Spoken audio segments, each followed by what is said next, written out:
જગતની અંદર બધું જ ખોટું છે, છતાંય તમને એમાં હેત કરાવે છે, તમને એમાં પ્રેમ કરાવે છે. આ ભગવાનની માયા છે. એ ભગવાનની માયા છે. શું કહે? એ ત્રણેય પ્રકારની સૃષ્ટિ, મૃષા એટલે ખોટી છે, એ ખોટી છે, છતાં પણ ભ્રાંતિ કરાવે. સ્વેન એટલે પોતાના તેજથી હંમેશા એ ભગવાન અજ્ઞાનતાને દૂર કરાવે.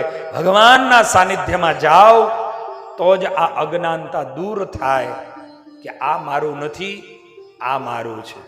એ પરમાત્માની પાસે જ્યારે જાઓ, એ મોટા સંતો મહાપુરુષોના યોગમાં આવો તો ખબર પડે કે જેને હું મારું માનીને બેઠો છું એ મારું છે જ નહીં, અને મારે જે કરવાનું છે એ હું કરતો નથી.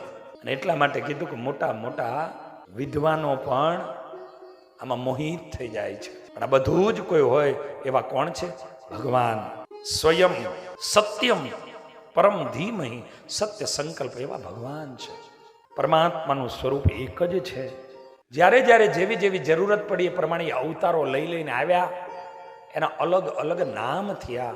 એના નામ અનંત છે, પણ નામી તો એક જ છે.